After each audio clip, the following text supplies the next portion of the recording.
শীতের ছুটিতে আজকে আমাদের বাড়িতে সবাই এসেছে। যেহেতু শীতকাল তাই ভাবলাম যে শীতের সময় তাদেরকে কি খাওয়ানো যায়, যার জন্য দুইটা হাঁস কিন্তু ধরে নিয়েছি।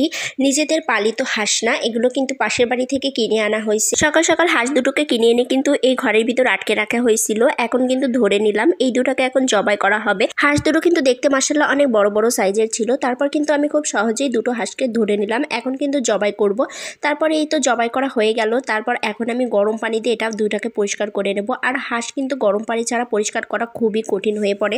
এর ভিতরে কিন্তু অনেক পশম থাকে বা বড় বড় লোমা থাকে। যাই হোক, আমি কিন্তু গরম পানির ভিতর এটাকে খুব ভালো মতো চুবিয়ে চুবিয়ে এখন এইগুলো পরিষ্কার করে নেব। হাঁস খেতে যতটা মজা লাগে তার থেকে কিন্তু কষ্ট লাগে পরিষ্কার করা, কারণ এটা পরিষ্কার করা কিন্তু খুব সহজ কাজ নয়। যারা কিন্তু হাঁস পরিষ্কার করে বা করছে তারা কিন্তু বোঝে আসলে হাঁস পরিষ্কার করা কতটা কঠিন। গরম পানিতে হাঁসের পশমগুলো উঠে যায়, কিন্তু যে পশমগুলো ছোট ছোট থাকে সেগুলো উঠানো কিন্তু খুবই কষ্টের ব্যাপার।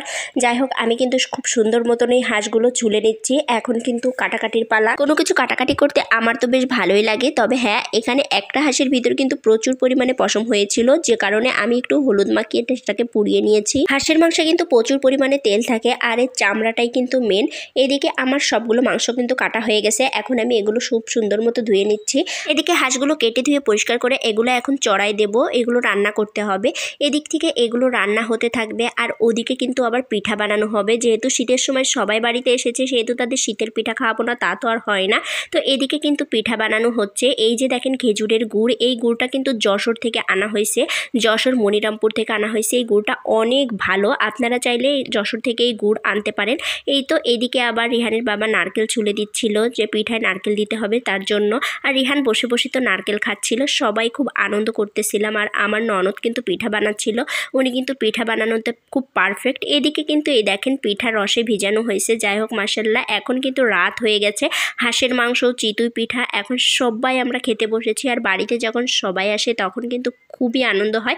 আজকে বাড়িতে মেহমান ছিল, কিন্তু আমার ভাসুর, আমার হাজব্যান্ড, আমার বড় ননদ নন্দাই, এরাই আর কি, মানে আমরাই তো। যাই হোক, এখন কিন্তু আমরা রাতের বেলা খাওয়া দাওয়া করতেছি।